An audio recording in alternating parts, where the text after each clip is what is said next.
our president. Yeah, and Sidra, our president in uh, Islamabad, and Zara, women's leader. But we need more women's leader. And then Reshma today coming up, and a strong volunteer of Open. We need the allyship from men. Yes, we have the regular, Amir Chalisas and Arif Zaman, and Anwar Saab has really helped a great deal. But we need a bigger number to support that. The numbers sometimes are not truly telling the picture. In the US, about 51% of the wealth, which is about $14 trillion, is controlled by women, and that number is supposed to be by 34 million by 2030. But when you look at the optics are very different. Women don't have the access to money as men, many men do. So what we need to change is change our mindset. We cannot boil the ocean by changing everything in the US, but what we can change in ourselves. So what I would leave every single Open men member, to think about, outside your family and friends, how many women entrepreneurs have you helped through your time, through opening doors for them, providing them funding, or even guidance. And if you have to think about that, and you don't have a name, then that is going to be your assignment for the rest of the year, to make sure that, yes, we do make a difference to people within our families, but outside your family, you do that. But once again, Naila, thanks for putting this together. I see that there is a critical mass slowly growing, but please don't give up and continue doing this. And I wish you all the best. Thank you, Tariq. Thank you so much. And you always have been very supportive, and you give me kind of a free hand to just go. And that's how true leadership should look like. So, with that, we would start with our segment one. I hope that, are you all able to see my screen? I have the open kind of the program. So, this is how Yes, the ma'am. Thank you. So this is how we are going to go. So I'll just walk you briefly through the agenda. So the first segment, which is very, very exciting, is the pitch room. Like now I have like people from a different startup, or people just like bootstrapped, or some are established, like three different women would be presenting today. Miriam, Reshma, and then Shafak. They will be providing with their presentations. Each presentation 3 minutes, 2 minutes judges questions, and I'm very very pleased to have like two seasoned leaders, Amir Chalisa as our one of the judges on the panel, and who's the other one? I just forgot the name. Name Riza. Amir, who is with you? Name Riza. Oh, Name Reza, name sorry. Reza. Like name Yeah. and I kind of um, have the garden kind of understanding. Like my roses in my backyard and his roses, and on Aspire meetings we used to compare the gardens kind of roses. He's a rose garden guy. Anyway, Naeem Saab, thank you so much to both of you to help us with the pitch room, and then it would be followed by the judges kind of and candid discussion. And segment two would be a moderated panel discussion. That is where Anwar Khan would help us to have Dr. Saira Siddiqui. I don't know, Saira Siddiqui travels a lot, which part of the globe she would be joining us. And then Sidra Shakil from Pakistan would join us. And we'll have a few words from Sidra Jalil and Zara. And this is how we're going to close today. So if we are unable to answer all your questions, so you're most welcome to send us questions. We'll follow it up. And in the chat, we are posting LinkedIn of all the leaders you want to connect with. So please take your time. Don't do it. Don't get distracted during this, like pay full attention, but don't be shy of asking questions. So with that, let's get started with our segment one, which is the pitch room. So Arif, go, like it's all yours. Like take it over, please, and I'll bring up the presentations. Great. Well, great to be joining you from London. It's a very big day in the UK right now. No mention of the football match at 10 o'clock in the World Cup, but let's not go there now because that's a very, very sensitive and anxious topic. I'm delighted to be joining you. And actually, and Naila, tremendous that you pulled this together. One of the key takeaways I thought from the meeting we held back in March at the Commonwealth Office in New York with the World Bank was, despite the fact that we've got legal reforms, on the books in many countries, US, Pakistan, UK, and elsewhere. The World Bank, through their Women Business and Law report, found that the big gap is the one that you've already touched upon, is the implementation gap, the implementation crisis. So there's a gap between what's on the books and what's actually happening, and this is particularly visible when we look at women's financing for women. So let's jump straight into that challenge with the pitch room, and we're going to have three people who are going to pitch for 2 minutes each. Sorry, 3 minutes each, and then we're going to have initial feedback from judges on that, and then we'll have a broader discussion. So I'm going to go in the following order, just giving you the 1, 2, 3. Miriam first, followed by Reshma, and then Shafiq. So let's go with Miriam. I've got my 8-year-old Samsung phone on the stopwatch. So Miriam, over to you. Take it away. Okay, Assalamu alaikum everyone. My name is Mariam. Today I'm presenting my pitch for Helper Webs, which is my startup. Our mission at Helper Webs is to create a platform that not only caters to adults, but also all high school students. Our accomplishments. So far, we haven't done much marketing because we've mostly been focusing on leaving the early stages of and moving on to the next step. But so far, just through word of mouth, we've reached 160 users. What is Helper Webs, though? Helper Webs is an online chore marketplace designed for people who are mostly using their feet, who just walk around. What we're doing at Helper Webs is we're connecting neighbors who need chores done with others who are able to do these chores, such as school students and laid off adults. Our target audience. Our target audience is mostly high schoolers, but we also are targeting laid off workers, the underemployed, and the underemployed adults who are over 19.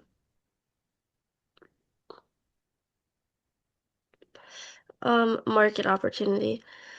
The market opportunity for global gig economy platforms is 254 billion as of 2024 and is expected to grow into 1.58 trillion by 2034. That's a 20% growth. And the US on-demand home services is already a 157.6 billion market, and it's expected to grow into 258 billion. So as you can see, there's clearly it's a high market. Our competitors. Our competitors are TaskRabbit and Nextdoor, but none of them offer everything that Helper Webs offers. Okay, go to the next slide. This is a little of how the user interface is for Helper Webs. As you can see, when you first load up the site, you'll be shown with the landing page, and then you can log in or register, and then you'll see all the chores in your area.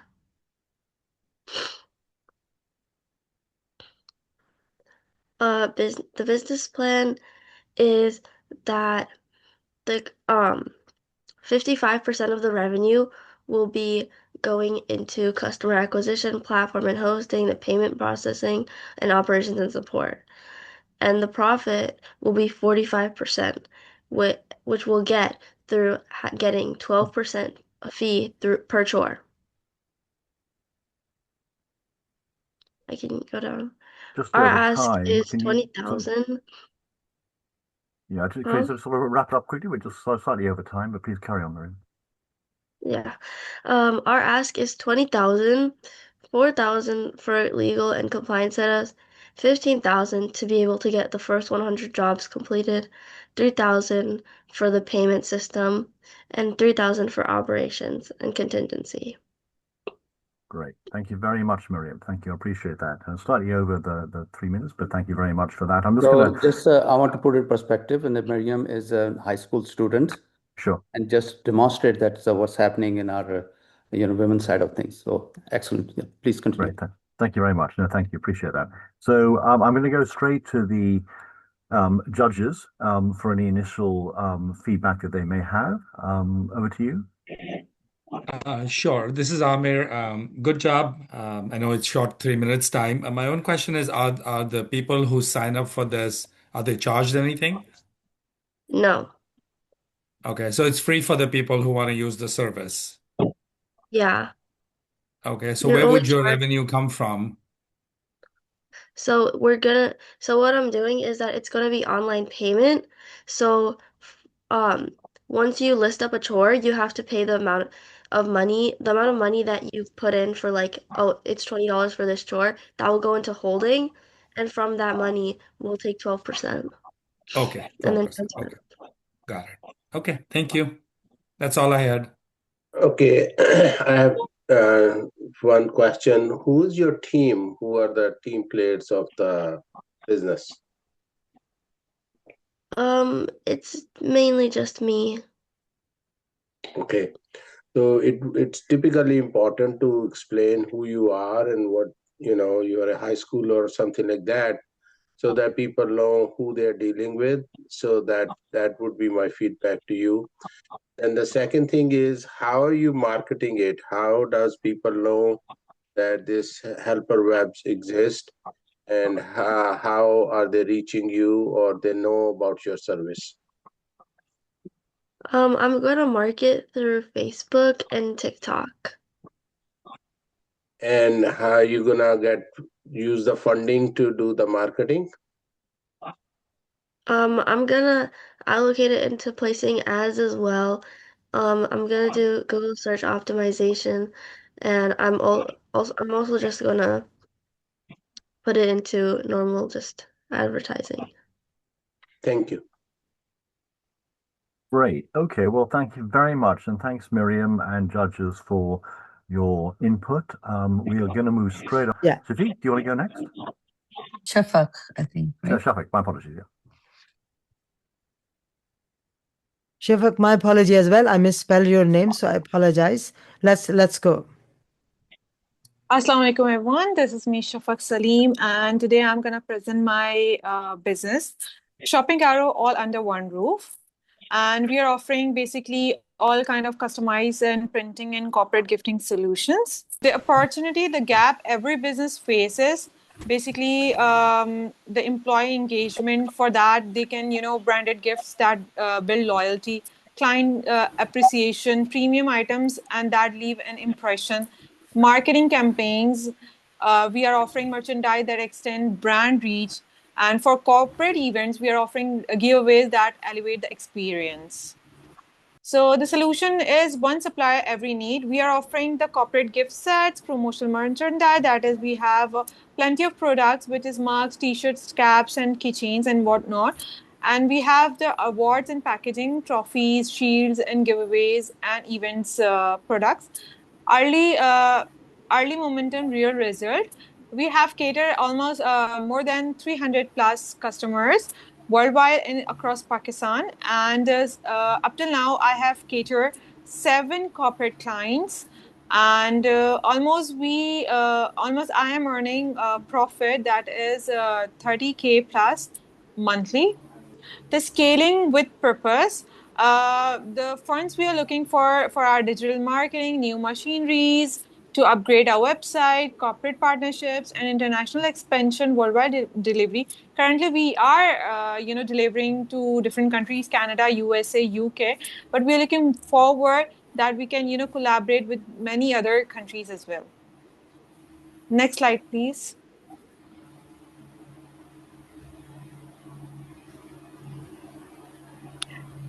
All right. So where your investment goes, basically, production capacity, purchasing advanced printing machinery to handle larger, more complex orders, brands and marketings. We're looking forward to do our marketing wisely. Digital infrastructure, the website development for seamless online ordering and global reach. International and development, travel and outreach to secure international clients and partnerships. Ready to scale, ready for partnership. Shopping Arrow is building Pakistan's most trusted brand in customized printing and corporate gifting with proven traction, a clear growth strategy, and ready to market. We are prepared to scale with the right investment and partnership. So yes, that's it. If you have any questions, please. So one Great. question I ask is, well, what's Yeah. your ask? How much money are you asking for? Sir, I'm asking for 20 lakh PKR. Okay. And that one slide you had Yeah. showed what you are going to use the money for, correct? Exactly. Okay. And what's the time frame for this money? Sir, almost 1 year. 1 year. Okay. So if somebody invests, when would they expect to get their money back? In about a year? Sir, I can't promise, but yes, I would say that I will work hard. I will do my best to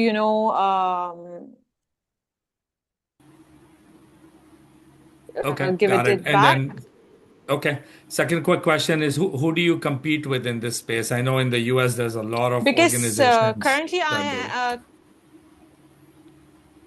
Yeah, go ahead. sir, there is the Prento. There is a company named Deprento.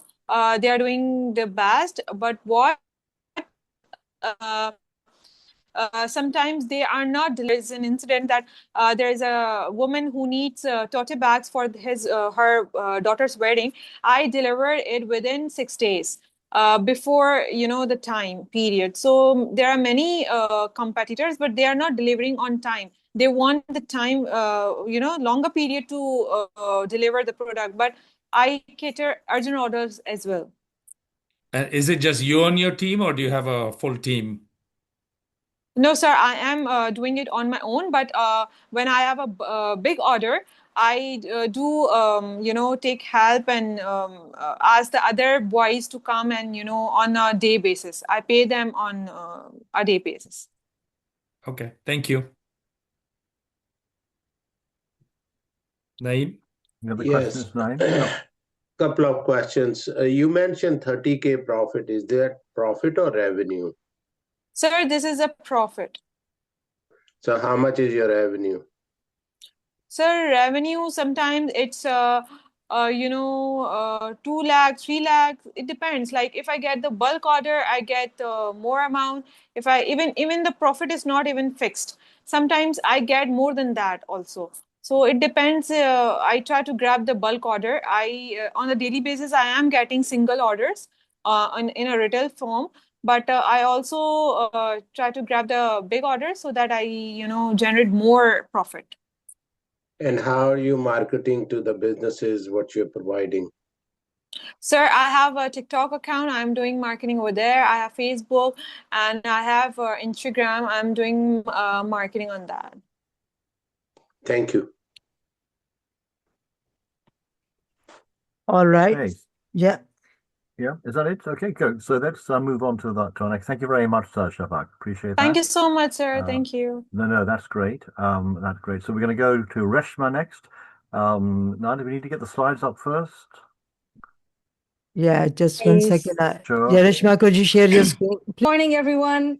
Imagine having a world-class personal stylist in your pocket, one that knows your wardrobe, your culture, your calendar, your location. That's Style Me AI. We're building the first AI stylist that dresses you for your real life, your profession, your culture, your calendar, your climate, and wherever in the world you happen to be. Over to the next one. Here's the truth. Getting dressed is harder than it should be. 82% of people feel they don't dress as well as they would like to. And do you know that average person spends or wastes $1,700 a year on clothes they never wear? They're just sitting and using precious real estate. And an average person burns 30 minutes every morning just deciding what to put on. Professional stylists solve this, but it's $150 or more per hour. They serve only the wealthy, the ones with the red carpet. Everyone else is on their own. Next slide. AI is here. Style Me AI changes that. We're the only stylist that understands the full context of your life through 5 intelligence layers. Profession, we dress you for the room you walk into. Culture, we respect your heritage, tradition, and modesty through different backgrounds. Calendar, we read your day-to-day calendar and build outfits around each occasion. Climate, live weather-aware suggestions to be aware of when to put on a raincoat or not. And location, adapting to local dress codes wherever you are. All powered by GPT-4. It's voice-enabled in 3 languages. Next slide. And the opportunity is enormous. The global personal styling market is at $450 billion and growing. We all know that. The AI-enabled fashion tech slice we serve is $28 billion today, and it's also growing. Our 3-year target segment alone is $2.1 billion. AI personal care is growing at 29% a year, and fashion is one of the last verticals yet to be transformed. We, Style Me AI, intend to lead it. Next slide. So we have, this is like a little bit dated though, because we have grown so much in the last month. We have actually a full functional app. We have users on board. Our app is available to anyone. We are still on the Replit app. We're targeting professional men and women in leadership roles. We reach them through LinkedIn. We have Rahil Bodla as our LinkedIn leads generator. We have influencers, business media partnership, and invite-only methods of growing. Next slide, please. This is a good one. We monetize 3 ways. Subscription. Right now, we have a free service for 100 items that you can upload, but subscription for premium service is $12 a month. It's an AI commerce method, 8 to 15% through affiliate commission on curated recommendations from affiliate market, like smaller stylists and designers. And then at the enterprise level, a white label API for retailers and platforms starting at $5,000 a month. Next slide, please. Economics are very compelling. Before a single dollar of revenue, it costs us just $4 to acquire a user. We generate $1.45 a month in data and engagement value. It's basically a $26 lifetime value, 6 times returns acquisition costs.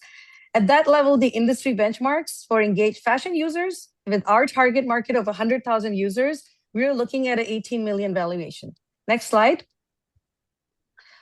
So here's our ask. We're raising $3.5 million seed round at an $18 million valuation, a 24 or 2-year runway to launch publicly on our app store, grow our AI team. You can see the breakdown. We need AI and engineering.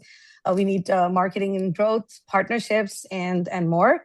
I'm Reshma. I'm the founder, the idea behind this whole concept. Sumaya is my partner. We're building the future of getting dressed for everyone. Let's build it together. Thank you. Thank you, Reshma. Thank you very much for that. So we're going to go straight to our 2 judges. Amir, do you want to come in first? Sure. Thoughts on marketing? How are you going to promote this? As we mentioned, we are heavily looking at influencers and designers. Okay. We already have a platform that allows designers to portray their items, and obviously TikToks and influencer marketing. Okay. And then as far as, have you done any research in terms of gender? Who would use this more? Is this more centric to men, more centric to women? Is it equal? What's your thought on that? That's a great question. That's a great question. We actually were targeting women initially, but it turns out the people who have more problems dressing up are men, especially the Gen Z. Especially I can give an example for FIFA. People are going for watching FIFA and football, and the men have more problem of which sneaker to match with outfit or what to wear. So it's pretty much equal, but we're dealing with technology. So it's anyone with a phone and they are comfortable taking an inventory using the phone is our target market. So it's 24 to 45-year-old users, both genders. Awesome. And the only thing I wanted to add is that awesome presentation. This is a gold standard, I would say. So congratulations on that. Thank you. Thank you. And we are here to hire more people, inshallah. Great. Okay. I think Arif would be a good model for you. I know you've got Rahil, but I would support Arif Zaman being your next model. My goodness. Well, I've got my T-shirt on today, but I mean, even despite that, you're saying that. If I may, Arif, this is the difference that this is. Our product actually identifies your taste and tells you what your likes are. So we won't judge you on your T-shirt. That'll be your style. It's personalized to you. Well, this is very reassuring. My wife will be. This will be reported back to my wife shortly. For her. Hope yet for Arif Zaman. Okay, now what about the other judge? Do we have any comments from our other judge as well? Yes. Obviously, very good presentation, Reshma. Congratulations. Great idea. A couple of questions and comments, probably. Again, team is very important. I didn't see any slide about the team. And I also wanted to have more information about how you're going to market your product. Sure. So as you see, this is an AI product. We actually vibe coded. There's just 2 people on the team, and Replit is the product that we use. From building this presentation to our product itself, it's just 2 people. We have a fully functional app. We are now growing. We have 4 interns. We have another offset team that is doing our lead generation. So we've hired Rahil Bodline team. So they are our lead generation using LinkedIn. We are approaching professionals in that field. Like I mentioned, those who have to dress up every day, they have to look sharp. So they're the ones who are marketed through LinkedIn. The other option is having influencers from TikTok and Instagram and any other social media. That's our plan. Thank you.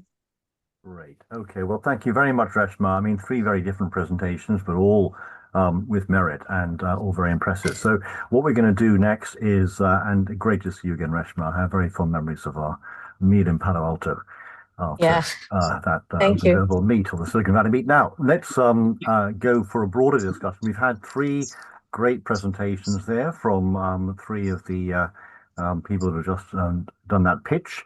We're just in the few minutes that we've got, I think, Naila, I think we'll just have a very brief, broader discussion with our 2 judges before we go into our segment 2 with moderated panel discussion. So, I mean, you've obviously given some feedback, really helpful feedback. I think both of you just there, Naeem and Amir. I mean, they're quite different sectors, aren't they? I mean, you've got ed tech, you've got fashion, you've got a business there in Pakistan.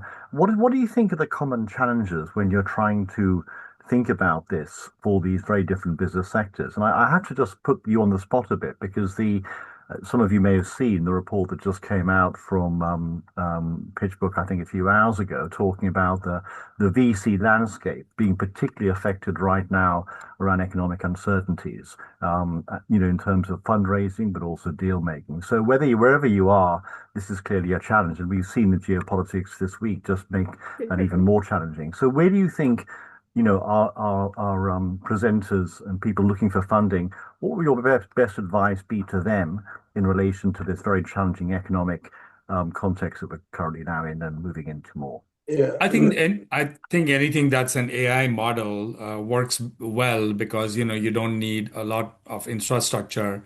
I think Naeem asked that question correctly of all 3 presenters about the team, because having one person whole and soul could be very dangerous even for a startup, right? Because if you're sick, you can't do it, you don't have the capacity, then what? Who follows through? What happens to the business? You can't take a break even for a day or a minute, right? So that does affect. In a couple of these, there was just a person that was handling. I think Reshma, you said you have a couple of people, so that's good, and yours is more built on an AI platform. The second thing is just the ask. I think it's easier if you have a very concrete ask, and that's nominal. I think all 3 products are unique, like you said, Arif, but that's my observation. Naeem? Again, I asked the team question 3 times, and let me explain you. In addition to somebody getting sick, there are 2 things, or 3 things we look in a team. One is the how well-rounded team is, okay? Because there could be a business person, a technologist, a marketing person, or a salesperson, things like that.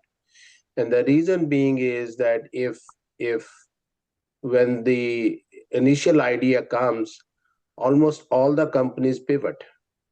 And when things are not going as planned, and if you don't have a team who have an understanding of that it's a business, then they don't know how to pivot.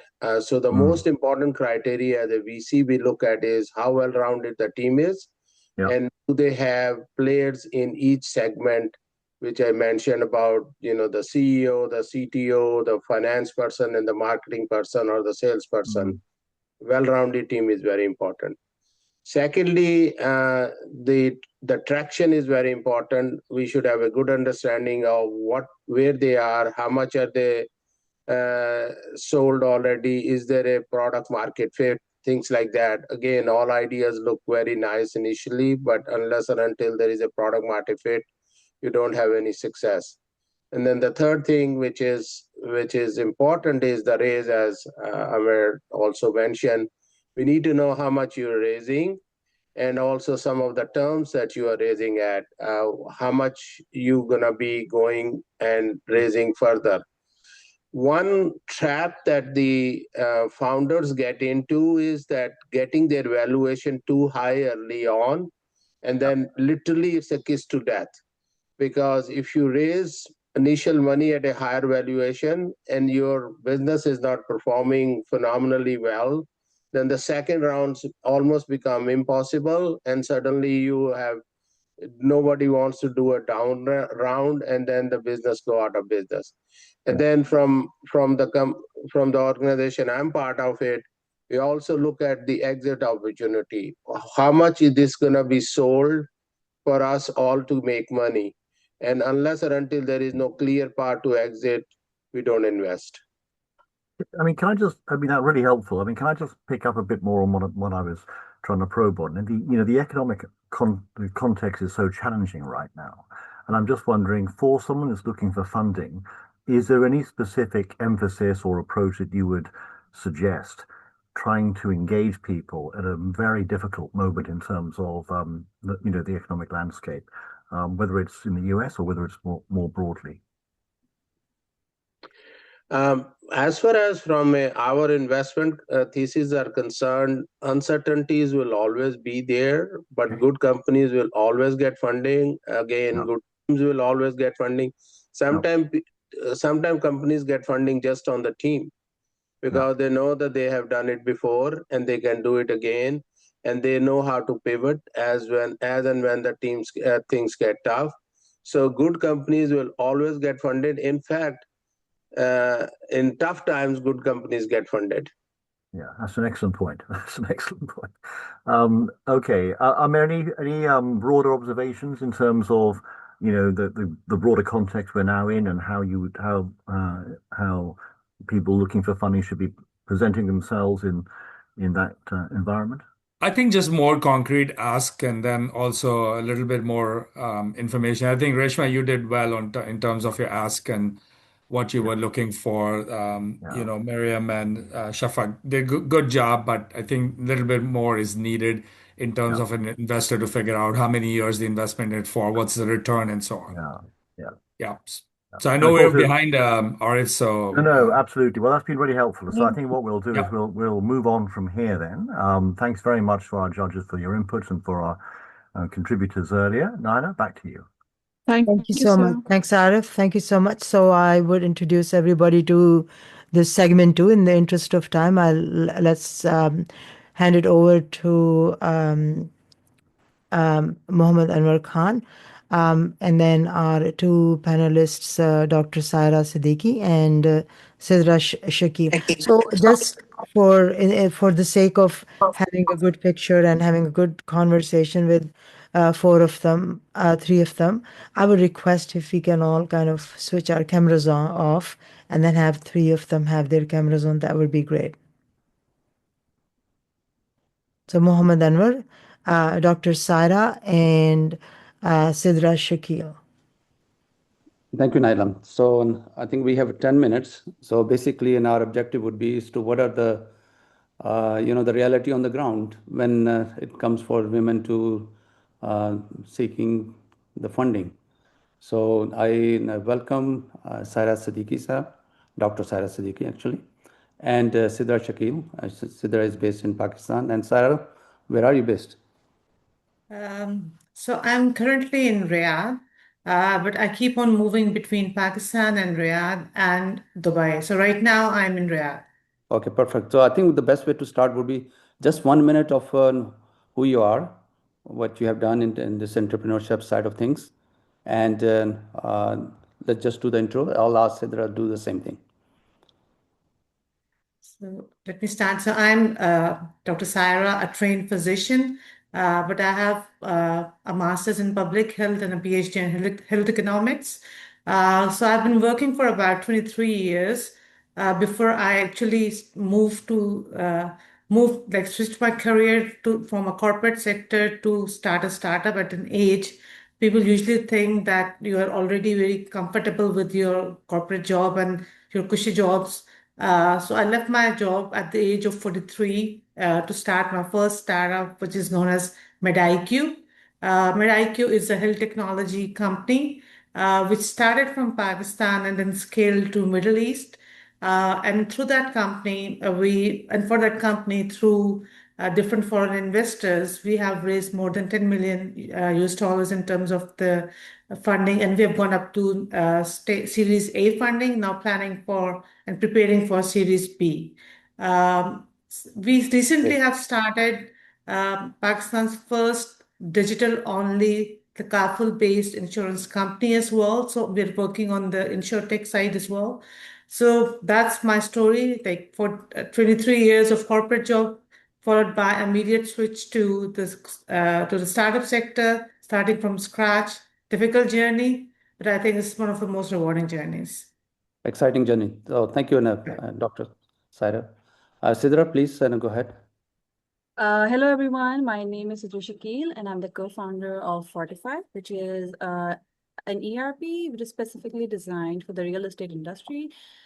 So I did my bachelor's in engineering from NED University here in Karachi. I also hold an MBA from IBA University, again in Karachi.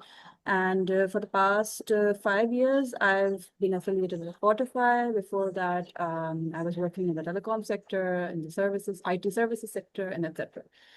So currently, Fortify is now 50 plus B2B customers strong in 3 countries, Pakistan, Saudi Arabia, and UAE. So we're operating in 3 countries with nearly 50 plus customers, B2B customers, and it's going really well. Thank you so much. Great. So let's get to the first question. Is it real to have a challenge when it comes to women co-founders or founders to find funding for their ventures? Let's start with Dr. Sarah with you. Well, instead of saying anything anecdotal, I'll just rely on the data, what the data says. So data says that about 3% of the global VC funding goes to women entrepreneurs. This clearly shows that there is a gender investment gap, despite of the fact that there is a performance advantage when you invest in women entrepreneurs. So I think so women are basically severely underfunded when it comes to funding from the angel investors or the VC funding, and most of the funding goes to male founded companies, followed by like around 78% to around 89%, followed by mixed gender teams, and then only 3% goes to the women funding. So just because should of the be lack wrong. of time, and Dr. Sarah, let's ask your personal experience. So my personal experience was not an easy one. When I initially started, so I bootstrapped my company with friends and family members till I came to a stage, because I never wanted to dilute myself too early, as one of the judges said as well. And also I wanted to bring the company to a valuation where I can get a good valuation by and diluting very little money. So I raised my funding first seed round back into 2022, where I already had a traction of 350,000 customers. And still, when I started raising my seed stage funding of 1.8 million US dollars, I immediately realized that it's not a level playing field.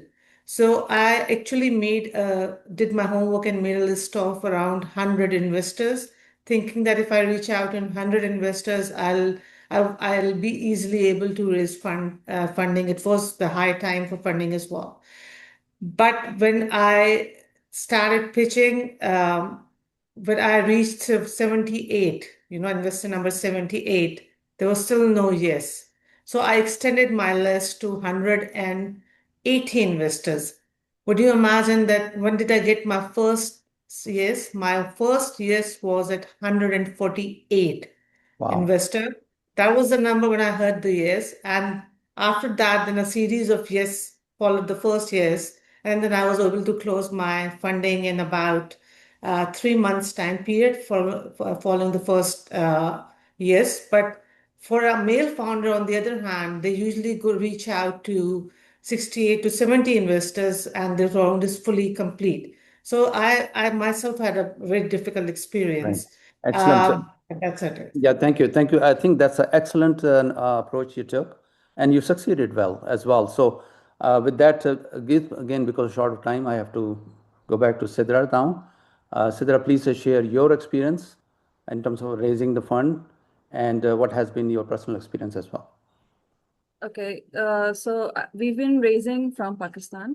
We've been trying to raise from Pakistan for quite some time now, and I've been part of multiple accelerators. I've been part of multiple, fundraising awareness programs specifically for women. And in some accelerators, whenever there is a demo day, what I've noticed is when there is a female solo founder. For example, I'll just quote an example. So there's a startup, female founded here in Pakistan. She has presence in multiple countries, in like Bangladesh, Pakistan, and Riyadh as well. But she has traction, she has customers, she has a really great team. But the investors were grilling her on very basic questions, like, the very basics of what she is building, the building blocks of what she is building. So I found that to be really humiliating, being a female founder. And even when she was giving answers, they weren't really paying attention to the kind of answers she was giving. Whereas I'm not a female female solo founder. My co-founder is a male. So what we do is that I am the one who does the pitching, and my co-founder is the one who does Q&A. So we did not get those kind of really horrible questions. Because they know there's a man in the room, so they don't need to ask such questions. But if I was the only one presenting, I would have been subjected to the same behavior. So that is something which I felt really horrible about, seeing it firsthand. And I'm the one usually participating, in pitches. I'm the one in pitching to investors and all. But for whatever reason, if I'm not in the room, the conversation tends to mature faster. Which recently happened. My co-founder Zen, he's in Riyadh, and he's been talking to investors, and right now we are progressing quite rapidly in that arena, and I'm not there, right? So I don't know how much of that is because of being a female, and how much of that is because, I don't know, maybe the market dynamics or all of that. But these are some of the trends which I have seen personally. Great. Thanks, Sidra. And I'm going to ask the last question. It's very clear between the two that you have to put, it's not even 150%, like 180% of your effort to get there, at least to get to a level feed. Where do you see what changes then need to be made? The 5 years from now, we will have a better picture than it is today. So, Dr. Sarah, we'll start with you. Please keep your answer 1 minute, please. I think there are changes to be made on both sides, the investor side and the founder side as well. So on the investor side, I do think that there's stereotyping and the gender biases as well. As Sidra just mentioned, that the questions asked for male founder are usually promotion related, like growth and scalability. When it comes to women, they're more prevention type of questions about, about uh, profit and the losses, and how do they sustain themselves. So having more women present on the investment committee, IC committee of VC would definitely be more helpful. So I do see women are coming up and they are becoming part of the IC committee. So I hope, sincerely hope that there are more and more representation of women over there in 5 years time period. And secondly, I do think that it's just not the VCs. There are other ways of getting funded, and we need to promote them.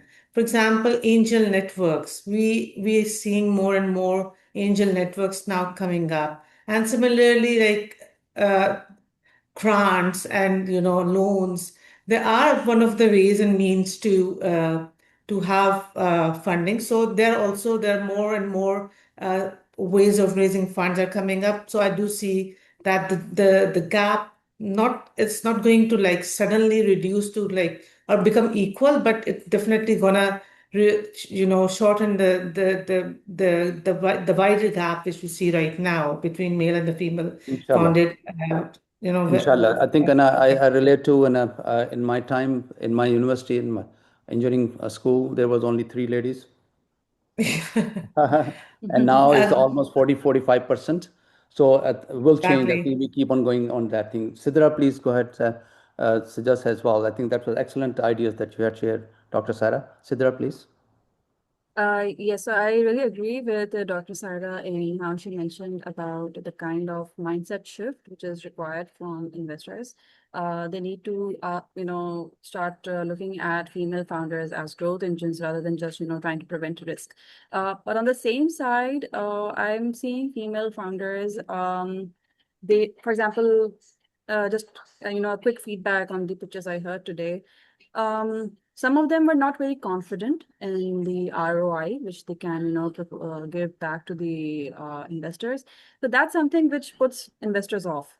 Saying I will work hard and I will, get the revenue is not something which investors want to hear. They want to hear solid answers. They want to hear that you are confident in what you're bringing and the kind of return you'll be giving to the investors. So women need to be more assertive. They need to be more, they need to research more on all the terminologies, what are the expectations of investors and all of that. And meanwhile, I've always believed that there is some supply side issue of female founders as well due to the the social cultural dynamics of being a Pakistani female founder. So if we can address that and invest more in training female founders as well as male founders on the intricacies of fundraising, then I believe we can accomplish a lot in the next 5 years. Excellent. I think both had excellent ideas. One on the funding VC side of things, that we need to have more women in there. Number two is that we also need to make sure that female founders, they need to be performing equally in terms of presenting the investment pitch as the male does. It has to be. In fact, in my view, it needs to be 150% more, but at least needs to be 100%.